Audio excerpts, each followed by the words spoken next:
Baik, sebelum memulai pelajaran kita akan keluar kelas memimpin doa. Andreas MJ. Baik, sebelum kita mulai pembelajaran pada hari ini kita berdoa mengambil amal kita yang masing-masing, berdoa mulai.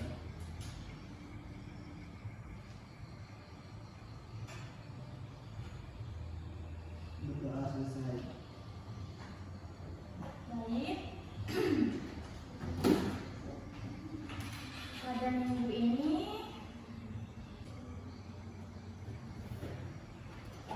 ada yang nggak masuk? Ibu. Baik, selanjutnya ibu absen dulu.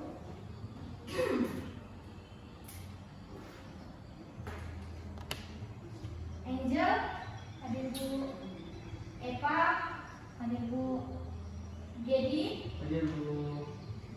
Andreas MJ, Ibu. Winda, ibu Romi, Alas Deo, Bapak Bu, Ambrosius. Oke, berarti 2 orang yang masuk ya.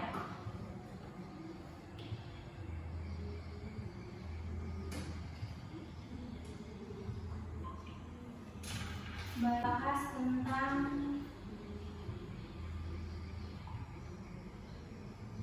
konsep branding dan komunikasi pemasaran dengan desain publikasi. Ada yang tahu apa itu branding? Ada yang tahu? Enggak, Bu. Enggak, Bu. Baik, di sini Ibu akan menjelaskan pengertian branding. Branding adalah proses menciptakan, membangun, dan mengelola citra dan identitas merek atau brand suatu produk, layanan atau perusahaan di mata konsumen dan masyarakat umum.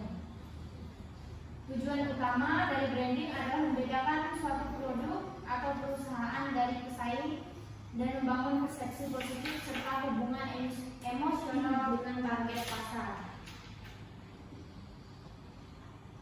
Nah, branding juga mempunyai fungsi dan tujuan. Fungsi dan tujuan branding adalah sebagai berikut. Ada 4 fungsi dan tujuan branding. Yang pertama, salah satu tujuan utama branding adalah membedakan suatu produk, layanan atau perusahaan dari pesaing di pasar. Yang kedua, branding bertujuan untuk menciptakan kesan dan asosiasi positif di benak konsumen. Yang ketiga, branding yang kuat membantu membangun kepercayaan konsumen terhadap merek.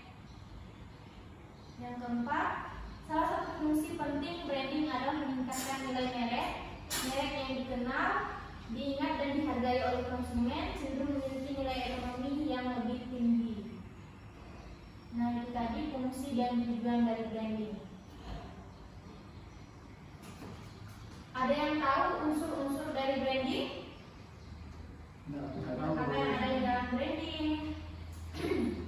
Baik, yang pertama logo.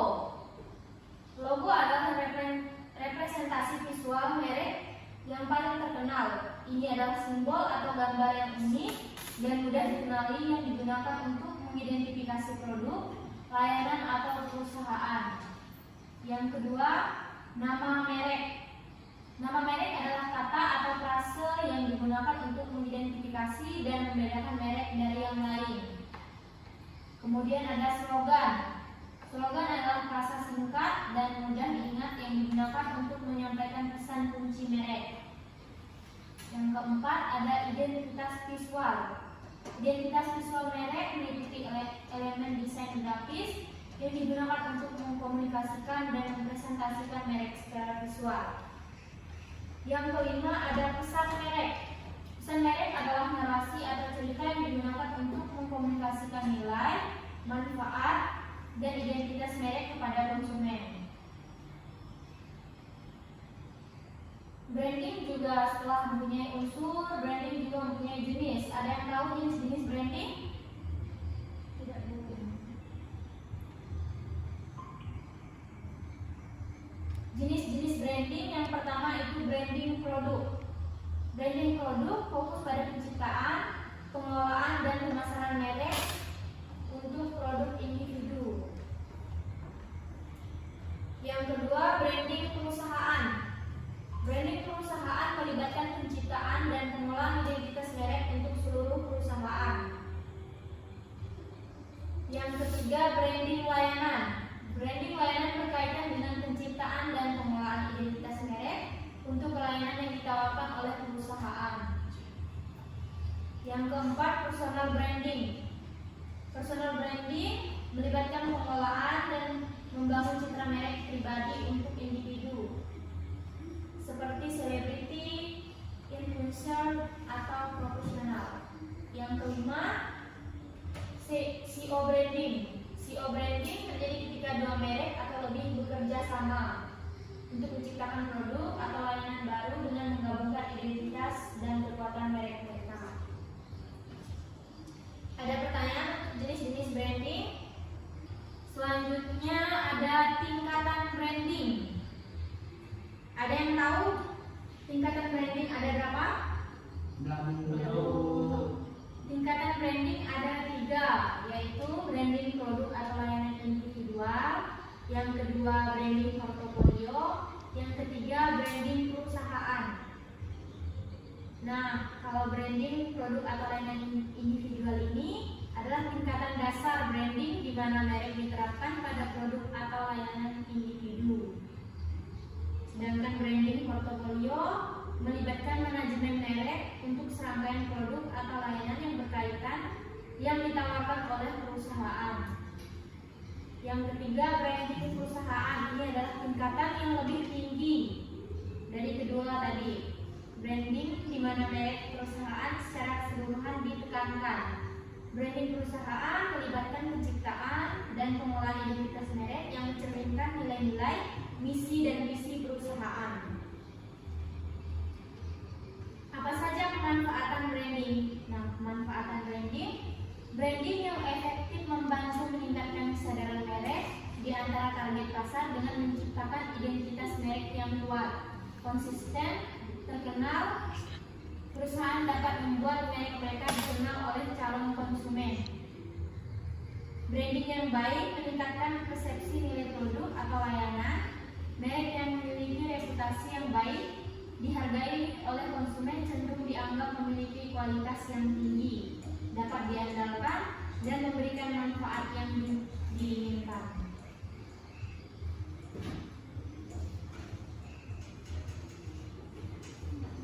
Ada pertanyaan tentang konsep branding?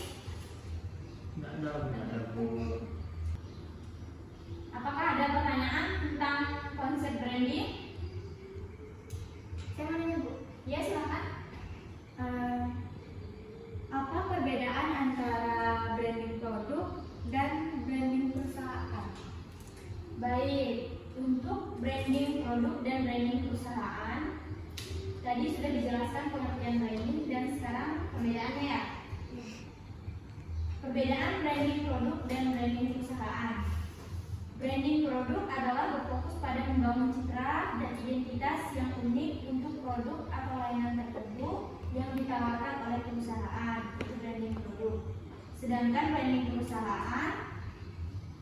perusahaan juga dikenal sebagai branding korporat atau branding merek induk, melibatkan membangun citra dan reputasi positif untuk perusahaan secara keseluruhan. Bagaimana? Jelas? Jelas dulu. Oke, sekarang kita masuk ke pengertian pemasaran atau konsep pemasaran. Ada yang tahu itu pemasaran? Nggak tahu ya? Ya, itu masuk pemasaran. Pengertian pemasaran. Pemasaran adalah proses strategis dan taktis yang melibatkan aktivitas-aktivitas perencanaan, penetapan harga, promosi yang seperti di jalan tadi, pembagian brosur, dan distribusi produk atau layanan yang ditunjukkan untuk memenuhi kebutuhan dan keinginan konsumen. Nah, apa sih tujuan dari pemasaran? Tujuan utama pemasaran adalah membangun hubungan yang saling menguntungkan antara perusahaan dan konsumen dengan menciptakan nilai tambah.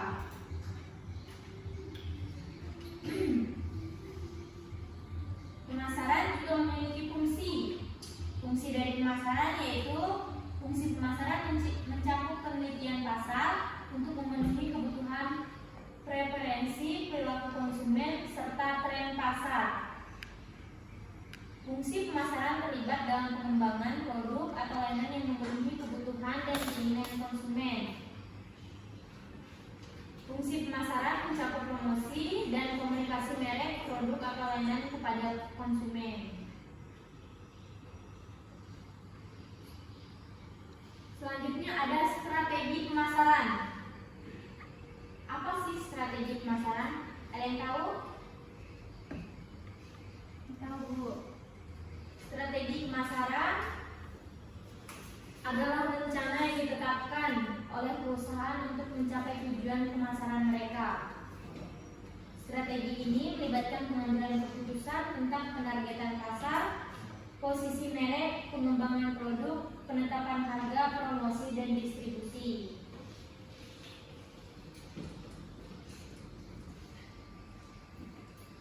Selanjutnya aspek pemasaran.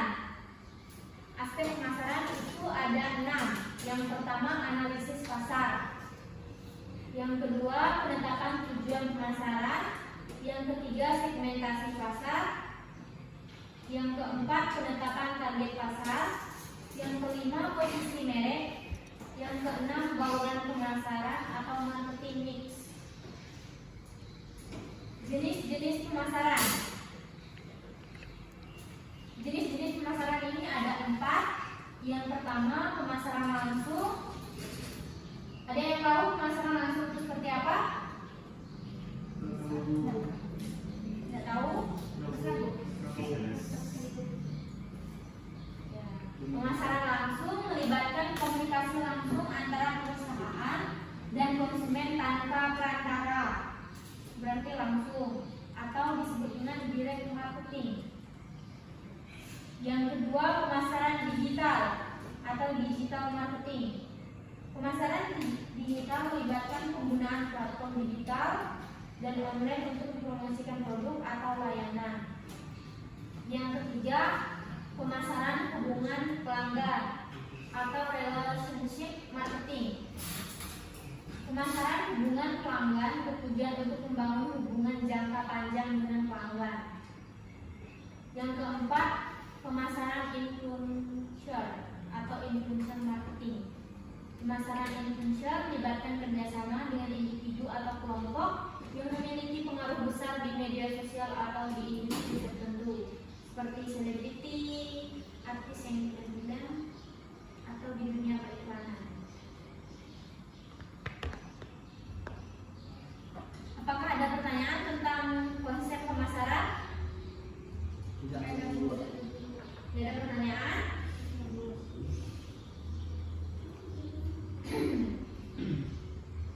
Baik, Ibu ada tugas, yaitu tugas kelompok.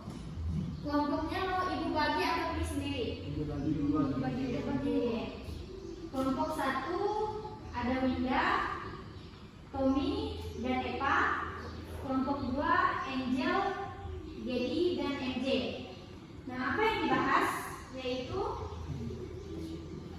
boleh dicatat? Bagaimana penerapan konsep branding dan komunikasi pemasaran dengan desain publikasi. Bagaimana konsep branding dengan komunikasi pemasaran dan dengan desain publikasi. Silahkan cari contohnya dan materinya tentang konsep branding dan komunikasi pemasaran dengan desain publikasi. Nah, tadi kelompok 1 dan kelompok 2. Kalau Eva boleh pindah ke situ. Sesuaikan kelompok. Ya. Oh ya. Tentang konsep branding tadi. Silakan buat materinya, rubrik materinya sama makalah dan presentasi yang akan dipresentasikan minggu depan. Silakan kerjakan semampunya hari ini dan besok boleh dilanjutkan kita presentasikan minggu depan. Silakan. Sama atau beda-beda?